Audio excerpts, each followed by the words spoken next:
Yes गुरु माँ।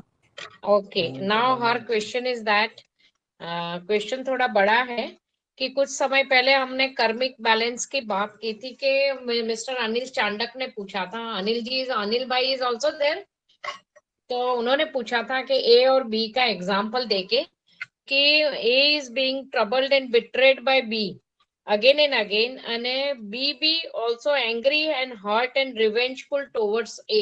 Total मिला के A and B दो व्यक्तित्व हैं, दोनों एक दूसरे के प्रति पॉजिटिव फीलिंग नहीं रखते हैं और ये जन्मों जन्म उनका वो रिलेशन सपोजिंग चल रहा है, क्योंकि कोई लॉजिक नहीं है क्यों एक दूसरे के साथ ऐसा बिहेव कर रहे हैं। पर उनका प्रश्न है कि सपोजिंग इस जन्म में in spite of any karmic relationship B को गुरु मिल गए और उसने इंट्रोस्पेक्शन चालू करके धीरे धीरे अपने आप को स्पिरिचुअली इलेवेट करके ए के प्रति उसका रिजेंटमेंट एकदम कम हो गया या तो जीरो हो गया, तो क्या वो कर्म सिचुएशन बदल जाएगी या तो कर्मिक बैलेंस उसकी नलीफाई हो जाएगी? राइट, यही प्रश्न है ना प्रतिमा जी? तो यस इसमें तो उसमें क्या है, सबसे पहले आप ये समझो कि सुख और दुख हम लोग कर्मिक बैलेंस को किस पैरामीटर में इवेल्युएट करते हैं कि ये व्यक्ति सुखी है कि दुखी है, हम उस लेवल से पैरामीटर से उसको इवेल्युएट करते हैं। तो सुख और दुख दोनों मन की अवस्था है। जब बी इतना स्पिरिचुअली इलेवेट हो गया, उसके मन में ए के प्रति कोई घृणा नहीं रही, कोई रिवेंजफुल या एडवर्स फीलिंग नहीं रहा, तो बी तो इंटरनली सेटिस्फाइड हो गया, उसको वो इंटरनली पीसफुल हो गया, उसको कोई फर्क नहीं पड़ता एक सुधरा कि नहीं सुधरा। अगर आप सही में इस अवस्था तक पहुंच गए तो आपके लिए बी के लिए कर्मिक बैलेंस जीरो हो गया। फिर वो भले एक्सटर्नली वो पैरामीटर कंटिन्यू रहता है कि सपोजिंग दोनों पति पत्नी है, मित्र है, जो भी है, उनका जो भी रिलेशन है, किंतु भाई बहन है या जो भी है, किंतु ए नहीं सुधरा, दैट इज नॉट बीज कंसर्न। बी स्वयं सुधर गया, he has learn lesson of life, तो उसके लिए वो होमवर्क उसी टाइम पूरा हो गया। सिचुएशन बदले ना बदले, वो तो बदल गया, क्योंकि सिचुएशन बदलना तो कैसे है कि वो एक बार संबंध बन गया, सपोजिंग भाई बहन भी है और भाई और बहन दोनों आपस में बात नहीं करते, बहन अगर स्पिरिचुअली इलेवेट हो गई और भाई ऐसा का ऐसा ही है, तो भाई बहन का संबंध पूरा नहीं होता है, खत्म नहीं होता है, किंतु एक व्यक्ति आगे निकल गया तो सिचुएशन उसके लिए जो दुखदायी थी वो पूर्ण हो गई। तो यही एग्जाम्पल मैंने दिया था कि तुकाराम और उनकी पत्नी का संबंध लास्ट तक रहा, तुकाराम ने अपनी पत्नी को डिवोर्स नहीं दिया, किंतु वो स्वयं स्पिरिचुअली इलेवेट हो गए, तो कहते हैं उनके लिए पुष्कर विमान लेने आया था, वो इतने आगे निकल गए थे, तो उनको कोई फर्क नहीं पड़ा उनकी पत्नी बदली के नहीं बदली। तो मैं इसी पे आगे आज बहुत अच्छा प्रश्न अनिल चांडक जी ने थोड़े टाइम पहले मेरे को पूछा था कि रिलेशनशिप को मधुर कैसे बनाया जाए, उसकी कड़वाहट कैसे खत्म की जाए। तो इसी से प्रतिमा शाह के इसी प्रश्न को हम आगे बढ़ाए, तो बी तो निकल गया, बी के लिए कर्मिक बैलेंस उधर ही पूरी हो गई, भले वो एक्सटर्नली रिलेशनशिप कंटिन्यू रहा, फिर उसको जरूरी नहीं कि ए जितनी बार जन्म लेगा इतनी बार बी को आना पड़ेगा, बी फ्री हो गया उसके बंधन से। नाउ सेकंड थिंग कि रिलेशनशिप मैनेजमेंट की आज बात करें तो जनरली क्या होता है, आज के रिलेशनशिप में अपेक्षाएं बहुत है, फिर वो पति पत्नी का रिश्ता हो, भाई बहन हो, दोस्ती का रिश्ता हो, कुछ भी हो, ऐसे बहुत सारे यंगस्टर या इवन एल्डरली पीपल ऑल्सो। दो लेडीज मेरे पास काउंसिल सत्संग में आती थी, तो दोनों का एक बार मनमुटाव हो गया, तो मैंने कहा अरे मनमुटाव का कारण क्या है, तुम दोनों तो अच्छी फ्रेंड थी। बोले मैं उसके बर्थडे पे हमेशा ये गिफ्ट लेके जाती हूँ और वो कभी मेरे बर्थडे पे अच्छी गिफ्ट नहीं लाती। तो मुझे हंसी आई, मैंने कहा तू गिफ्ट का शब्द अर्थ समझती है? बोले क्या? बोले कोई वस्तु को देना। मैंने कहा नहीं, गिफ्ट देना मतलब अपेक्षा रहित होके खुशी खुशी तुम किसी को कोई चीज देते हो, फिर वो हैप्पी बर्थडे का ओकेजन हो, एनिवर्सरी ओकेजन हो, या जिस दिन तुमने भाव से दिया वो ओकेजन बन जाता है। मैंने कहा तू जो अपेक्षा रख रही है कि मैंने उसको बर्थडे पे इतना कॉस्टली गिफ्ट दे रही हूँ, वो सामने मुझे इतना प्रेशियस गिफ्ट नहीं दे रही है, तो वो गिफ्ट है ही नहीं, सौदा हुआ कि मैं दे रही हूँ सामने मुझे ये चाहिए। तो फिर वो चुप हो गई। मैंने कहा गिफ्ट कहाँ है, गिफ्ट शब्द ही खत्म हो गया, सौदा कर रहे हो तुम लोग। तो ऐसे ही रिलेशनशिप में अपेक्षा जब आ जाती है तो वो रिलेशनशिप कभी खत्म नहीं होती, क्योंकि वो कड़वाहट से भर जाती है। अभी उसका बेस्ट एग्जांपल है दो दोस्त, कृष्ण और सुदामा। कृष्ण इतने आगे निकल गए, इतने धनवान राजा हो गए, सुदामा बहुत गरीब थे। सुदामा जब कृष्ण के पास आते हैं तो कृष्ण उनकी सेवा करते हैं, दोस्त के रूप में उनका स्वागत करते हैं। हालांकि स्टोरी ये है कि दोनों जब गुरुकुल में पढ़ रहे थे और गुरु माँ ने दोनों को चने की पोटली बना के दी थी कि बेटा तुम जंगल में लकड़े काटने जा रहे हो, भूख लगेगी तो चने खा लेना। तो योगानुयोग ऐसा होता है कि दोनों जंगल में लकड़ियां काटने जाते हैं, खूब बारिश होती है, तूफान आता है, तो दोनों आश्रम लौट नहीं पाते, तो रात उनको एक पेड़ पे बितानी पड़ती है। तो कृष्ण ने अपनी पोटली सुदामा को दी होती है कि भाई तू संभालना। अभी नीचे की डाली पे कृष्ण बैठे, ऊपर सुदामा बैठे। सुदामा को इतनी भूख लगी होती है कि वो दोनों पोटली के चने खा जाते हैं, कृष्ण को नहीं देते। कृष्ण पूछते भी है कि कुछ चने बचे हैं क्या, तो भी वो बोलते नहीं, पोटली गिर गई। तो वो जो खा जाते हैं तो बोलते हैं उन्होंने कृष्ण के भाग का भी खा लिया था, इसलिए उनको दरिद्रता मिली। तो जो भी था, फिर भी जब वो कृष्ण के महल में द्वारिका आते हैं तो कृष्ण उनका स्वागत करते हैं और उनकी चावल की पोटली जो उनकी वाइफ ने भेजी होते, जितने चावल मुंह में दाने डालते उतनी संपत्ति मैनीफोल्ड करके उनको दे देते। ये एक एग्जाम्पल हुआ कि जहाँ कोई अपेक्षा नहीं थी, उन्होंने सिर्फ अच्छा करने का भाव रहा थी, यही मेरा सच्चा दोस्त है। उसमें पोजीशन भी बीच में नहीं आई कि पास्ट में उसने मेरे साथ ऐसा किया, वो कड़वाहट भी नहीं रही, कुछ नहीं, निस्वार्थ प्रेम था, इसलिए सच्ची दोस्ती रही। दूसरा एग्जाम्पल दो द्रुपद और द्रोणाचार्य का। दोनों भी गुरुकुल में अच्छे दोस्त बने थे, और द्रुपद ने द्रोणाचार्य को कहा था कि तू मेरा दोस्त है, कभी भी जरूरत पड़े तो आ जाना। वही द्रोणाचार्य की फाइनेंशियल कंडीशन इतनी खराब हो गई कि बच्चे अश्वत्थामा को पिलाने के लिए दूध के पैसे भी नहीं थे, तो वो द्रुपद के पास गए, तो द्रुपद और उन्होंने दोस्ती के दावे हेल्प मांगी। तो द्रुपद ने भरी सभा में उनको बोला कि दोस्त का एक, मैं बड़ा राजा, तू है गरीब ब्राह्मण, हमारी दोस्ती कैसी दोस्ती रही? तू मांगना चाहता है तो मैं तुझे पूरी गाय क्या गौशाला दे देता हूँ, पर तू भिक्षा मांग। तो इधर क्या हुआ, दोस्ती तो नहीं रही, किंतु अपेक्षा ही थी। द्रोणाचार्य को भी अपेक्षा थी कि द्रुपद मुझे मदद करे, द्रुपद की अपेक्षा थी कि द्रोणाचार्य मुझे राजा के रूप में माने, दोस्त के रूप में नहीं। तो ये अपेक्षा में ईगो का टकराव हुआ। रिजल्ट क्या हुआ, द्रोणाचार्य ने कौरव पांडवों को शिक्षा दी, गुरु दक्षिणा में द्रुपद को पकड़ने की आज्ञा दी, और द्रुपद ने भी यज्ञ किया और ऐसा पुत्र मांगा जो द्रोणाचार्य का वध करे। कितनी हाइट तक वैर की भावना बढ़ गई, कहाँ एक टाइम के गुरुकुल के दोस्त और कहाँ एक दूसरे के बैरी बन गए। तो कहने का मतलब है कि जो रिलेशनशिप में ये हर एक को इवेल्युएट करना है, जहां कड़वाहट आनी शुरू हो जाती है वहां इवेल्युएट करो कि ये कड़वाहट जन्मों जन्म अगर नहीं चलानी है तो अपेक्षा से मुक्त हो जाओ, स्वयं सुधर जाओ, स्वयं उस लेवल तक पहुंच जाओ कि मुझे सामने वाले के से प्रति सिर्फ फर्ज निभानी है, मुझे कोई अपेक्षा उससे नहीं है। जब आप इस अवस्था से पहुंच जाते हो तो ए और बी की जैसे सिचुएशन आती है तो आप बी की तरह बन जाओ, तो फिर आपके लिए कर्मिक चेन उधर ही पूरी हो गई। सिचुएशन भले इस जन्म से आप नहीं निकल पा रहे हो, पर आप उधर एटलीस्ट आपने फर्दर चेन को रुका दिया। तो कोई भी रिलेशनशिप में जहां अधिकार हावी हो जाता है फर्ज के ऊपर, तभी वो रिलेशनशिप में कड़वाहट आती है, अपेक्षाएं बढ़ती है तो कड़वाहट आती है।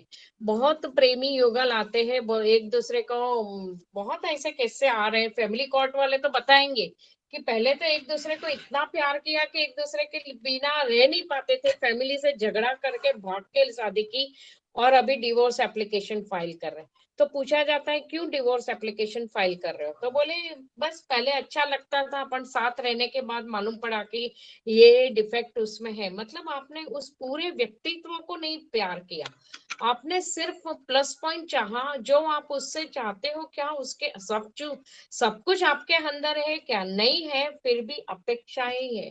प्रेम किया तो राधा कृष्ण जैसा प्रेम क्यों नहीं, मीरा और कृष्ण का प्रेम क्यों नहीं, कि प्रेम किया तो किया, प्रेमी पात्र को सुखी करने की कोशिश करो, हमेशा उसमें वो आपके लिए क्या करता है वो अपेक्षा मत रखो। तो आप देखना कोई भी रिलेशनशिप में अपेक्षा रही तो वो रिलेशनशिप में कड़वाहट आएगी। वो कड़वाहट सिर्फ इस जन्म तक नहीं रहती, वो जन्मों जन्म तक भी चल सकती है।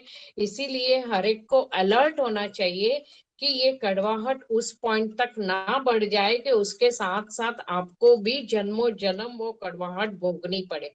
अगर वो पेन से बचना है तो अपेक्षाओं से ऊपर उठो, बी की तरह बन जाओ। ए सुधरे ना सुधरे, बी सुधर गया तो बी तो पीसफुल हो गया, स्पिरिचुअली इलेवेट हो गया, उसके लिए ए के साथ रिश्ता इसी जन्म में पूरा हो गया।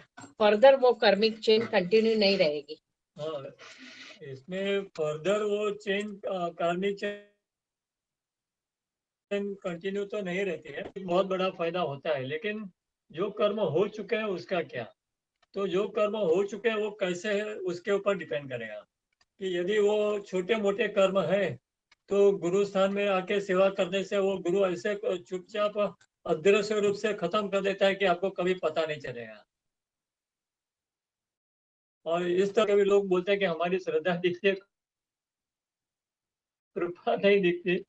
लेकिन कृपा दिखाने के लिए दिखाई नहीं जाती, गुरु कभी शो ऑफ में नहीं जाता है। तो वो चुपचाप करते हैं और व्यक्ति को मालूम भी नहीं पड़ता, जो ऊपर जाने के बाद अवश्य मालूम पड़ता है। रही बात मीडियम कर्म की, तो मीडियम कर्म है तो भी सेवा से उसको नरीफाई किए जा सकते हैं।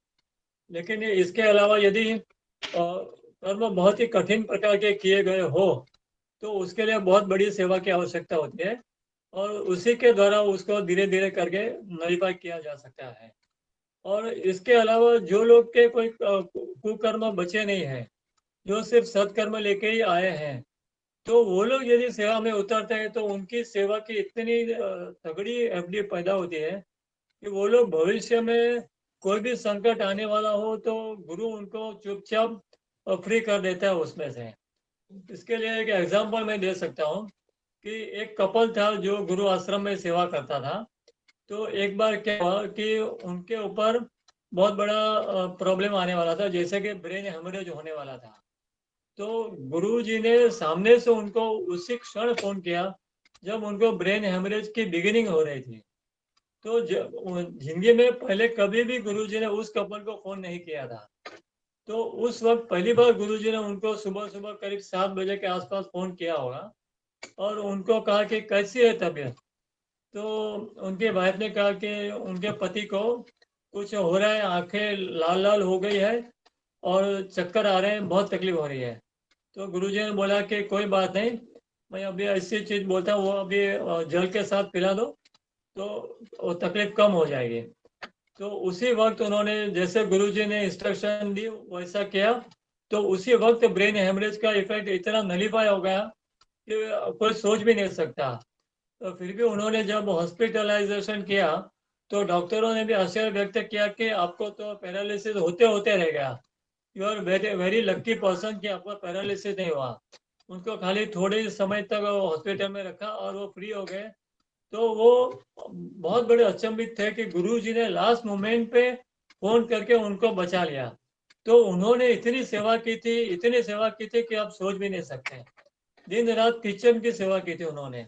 तो किचन की सेवा कितनी स्ट्रॉन्ग सेवा होती है ये सब लोग जानते हैं कि जब हजारों लोग आते हैं, अन्न ग्रहण करते हैं, तो किचन में सेवा करना ये बहुत बड़ा पुण्य का काम होता है। तो इस तरह से कई सुखी लोगों ने भी तगड़ी तगड़ी सेवा की है। कुछ लोग फिजिकल सेवा करते हैं, कुछ लोग तन मन धन से सेवा करते हैं। जिस तरह से भी व्यक्ति सेवा कर सकते हो उसको करनी चाहिए, क्योंकि आगे के जीवन में हमें कब क्या होने वाला है, हमारे साथ क्या घटनाएं घटेगी हमें नहीं मालूम होता। तो ये सिर्फ गुरु को ही मालूम होता है। और ये इस तरह से यदि हम तगड़ी सेवा करते हैं तो तगड़ी एफडी भी बनेगी। जैसे कि हमारे अकाउंट में, बैंक अकाउंट में तगड़ा हम लोग ने एफडी बनाया हो तो ही हम उसको विड्रॉ कर सकते हैं ना। यदि हमने कुछ जमा ही नहीं किया है अकाउंट में तो क्या मिलेगा? कुछ नहीं मिलेगा। तो इसीलिए सूक्ष्म रूप में भी यही होता है कि अच्छी अच्छी तगड़ी सेवा करो और फिर अपना पुण्य जमा करके उसका फायदा भी लो। मान लो कि आपको फायदा की अपेक्षा नहीं है तो उसे भी बढ़िया, तो फिर आप मोक्ष के प्रति गमन कर सकते हो। इसके लिए ये भी कहा गया कि अनकंडीशनल सेवा, अनकंडीशनल लव। तो जैसे अभी थोड़ी देर पहले मैंने बताया कि ऑरा बॉडी में इतना इलेक्ट्रोमैग्नेटिक वाइब्रेशन बढ़ जाता है। तो उसमें भी ये पाया गया था कि जो लोग अनकंडीशनल सेवा करते हैं या अनकंडीशनल लव करते हैं, उनकी ऑरा मैनीफोल्ड वाइब्रेशन वाली अच्छी हो जाती है। तो इस तरह से जो गुरुओं ने कहा है वो सब मॉडर्न साइंस को धीरे धीरे मालूम पड़ रहा है, जबकि गुरु लोग ये चुपचाप बोलते हैं कि हो सकता है तो सेवा करो और नेकी कर दरिया में डाल, अपेक्षा मत रखो तो तुम फ्री हो जाओगे, निर्गुण निराकार भी हो सकते हो। तो इस तरह से आगे बढ़ना है, तो सेवा परमो धर्म। अभी तो कोई क्वेश्चन नहीं है इसमें। अभी आगे कोई क्वेश्चन इंस्टेंट पूछना है तो नहीं, पूछे। मैं और एक सब्जेक्ट पे बोल सकता हूँ। तो एक और सब्जेक्ट है कि एक लेटेस्ट रिसर्च हुआ है कि इजराइल के साइंटिस्टों ने ब्रेन के ऊपर एक ब्रेन नहीं, एक क्रोमोसोम, जो हम लोग क्रोमोसोम बोलते हैं ना, क्रोमोसोम के ऊपर रिसर्च किया है कि जो क्रोमोसोम होते हैं उसके एंड पोर्शन को वो लोग टेलोमियर्स बोलते हैं। तो टेलोमियर्स को वो लोग ने सोचा कि ये धीरे धीरे करके जब छोटे होते जाते हैं तो एजिंग प्रोसेस फास्ट हो जाता है। तो उन्होंने सोचा कि हम इसको किस तरह से स्टॉप करें। तो अभी अभी एक लेटेस्ट एक्सपेरिमेंट किया गया है कि उन लोगों ने क्या सोचा कि ऑक्सीजन तो जीवन देता है ना, तो ऑक्सीजन थेरेपी क्यों ना करें। तो उन्होंने क्या किया कि 60 डेज तक कुछ वृद्ध लोगों के ऊपर ये एक्सपेरिमेंट किया गया कि उन लोगों को कुछ निश्चित अवधि तक सिर्फ ऑक्सीजन मास्क पहना के ऑक्सीजन दिया गया। तो ऑक्सीजन देते देते क्या हुआ कि वो टेलोमियर्स की जो लंबाई थी वो लंबी होने लगी। तो वो लंबाई लंबी होने से उनको ऐसा लगा कि अब ये एजिंग प्रोसेस स्लो हो जाएगा, और उनको ये महसूस हुआ कि सचमुच में ये करीब करीब 33% तक एजिंग प्रोसेस स्लो हो गया है। तो इससे मुझे हंसी आई कि ये, चलो अच्छी बात है कि मॉडर्न साइंस भी कुछ ना कुछ प्रूव करने में लगा हुआ है, लेकिन हमारे ऋषि मुनि तो हजारों साल तक तपस्या करते थे, ध्यान मग्न रहते थे, प्राणायाम करते थे। तो ये सारे प्रोसेस में क्या होता है कि मान लो कि आप हजारों साल तक ध्यान करते हो तो क्या हुआ कि ध्यान करने से शुरू में क्या होता है कि आपको भूख लगती है, तो शुरू शुरू में आप थोड़े फल फूल कंद मूल खाते हो। फिर धीरे धीरे करके आपकी सिलेंट्री लाइफ, जैसे कि तपस्या में बैठे रहो ऐसा होता है, तो भूख कम होने लगती है। तो भूख कम होते होते एक दिन ऐसा होता है कि आपको भूख लगती ही नहीं है। जब आप अन्न नहीं खाओगे तो आपको टॉयलेट भी नहीं जाना पड़ेगा। जब टॉयलेट नहीं जाना पड़ेगा तो नेचुरली भूख भी नहीं लगेगी, तो अन्न की जरूरत नहीं रहेगी। तो फिर क्या होगा, आप ऑक्सीजन पे निर्भर होगे। तो इसीलिए कहा जाता है ना कि फलाना व्यक्ति तो सिर्फ हवा पे जीता था, हवा पे। तो ये हवा पे ऐसे जिया जाता है कि जब आप ज्यादा श्रम नहीं करते हो, सिर्फ ध्यान मग्न नहीं रहते हो, तो आपको कोई आवश्यकता नहीं रहती कोई अन्न ग्रहण करने की भी। तो धीरे धीरे इस तरह से शरीर की जरूरतें कम हो जाती है, तो व्यक्ति सिर्फ हवा पे जी सकता है, सिर्फ ऑक्सीजन पे जी सकता है। तो इस तरह से एजिंग प्रोसेस स्लो हो जाता है। और इसीलिए कहा जाता है कि सतयुग में हजारों हजारों साल की आयु थी। तो उस वक्त हमें भी यह आश्चर्य होता था कि सचमुच में ये ऐसा होता होगा क्या, कि फिर ये सिर्फ कपोल कल्पित बातें हैं, सिर्फ इमेजिनरी बातें हैं। तो ये जो अभी तक इमेजिनरी लगता था, ये साइंस के द्वारा ही प्रूव होने जा रहा है कि ये कुछ भी इमेजिनरी नहीं था, ये 100% फैक्ट था। और सिर्फ इतना ही नहीं, उस वक्त के जो मनुष्य थे उनके हाइट बॉडी करीब करीब 10,000 हाथ थी। उनके हाइट 10,000 हाथ जितनी थी, जो कि आज 7 फ्लोर्स के जो बिल्डिंग होते हैं उससे भी ऊंची हुई। तो आप सोचिए कि कितना हाइट बॉडी होता होगा, किस तरह का उनका लाइफस्टाइल होता होगा।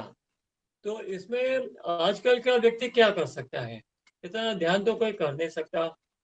तो हम प्राणायाम तो जरूर कर सकते हैं ना। तो प्राणायाम के द्वारा क्या होता है, हम कुंभक करते हैं। तो कुंभक करने के द्वारा क्या होता है कि ऑक्सीजन हमारे ब्लड में प्रविष्ट हो जाता है, ब्लड के द्वारा पूरे सर्कुलेटरी सिस्टम में चला जाता है। तो ये ब्रेन के क्रोमोसोम्स हो या टेलोमियर्स हो या ब्रेन के न्यूरॉन्स हो, पूरी बॉडी के सेल्स हो, टिश्यूज हो, मसल्स हो, सबको ये प्राणदान करता है, तो सबको रिजुविनेट करता है। इसीलिए प्राणायाम को भी बहुत ही महत्व का अंग माना गया है, यदि हमको एंटी एजिंग प्रोसेस में शामिल होना है। तो रही बात सेवा की, तो फाइनली हम लोग सेवा के दौरान क्या होता है कि कंटिन्यूअसली हम लोग श्वास प्रश्वास हमारा चलता है, तो हमारे श्वास में क्या जाता है, तो कि गुरु की एनर्जी। तो देखिए फाइनली घूम फिर के अभी ये बोलते बोलते ये चीज आ रही है सामने कि आप सेवा करो, मस्त रहो। तो ये प्राणायाम कर सकते हो तो करो, वरना सेवा करो तो आपका प्राणायाम अपने आप हो जाएगा, अनुलोम विलोम भी होता रहेगा, और कंटिन्यूअसली गुरु की एनर्जी आपकी बॉडी में चलती रहेगी और आपका रिजुविनेशन प्रोसेस चलता रहेगा। Thank you for hearing. इसीलिए बोलते हैं कि सांसें गिनी हुई दी जाती है, ईयर्स नहीं काउंट होते। इसलिए बोलते हैं कि जन्म और मृत्यु ऊपर वाले के हाथ में है। बहुत सारे एस्ट्रोलॉजर भी मृत्यु की डेट एग्जैक्टली प्रेडिक्ट नहीं कर पाते, क्योंकि प्राणायाम जितना इंसान करता है और कुंभक ज्यादा होता है, पूरक, कुंभक, रेचक, शून्य के जो 4 ब्रीदिंग के प्रकार है योग में, उसमें अगर कुंभक ज्यादा किया तो नेचुरली आपकी सांस लेना और छोड़ने की जो प्रक्रिया है और उसकी स्पीड है वो कम हो जाती है। तो naturally it works as a anti ageing. तो आप बूढ़े कम होते हो और वो एजिंग प्रोसेस स्लो हो जाता है, तो इंसान लंबा अच्छी तरह से जी सकता है। इसलिए कभी भी आयु ईयर्स में नहीं नापनी चाहिए कितनी, इसलिए बोलते हैं सांसें गिनी दी गई है। तो ये जो ऋषि मुनि हिमालय में भी बोलते हैं कि काफी योगी ऐसे बैठे हैं जो 400 500 साल से तपस्या करते हैं। तो शायद यही वजह होगी कि जो इतने सालों से तपस्या करते भी उनका शरीर इतना स्वस्थ है।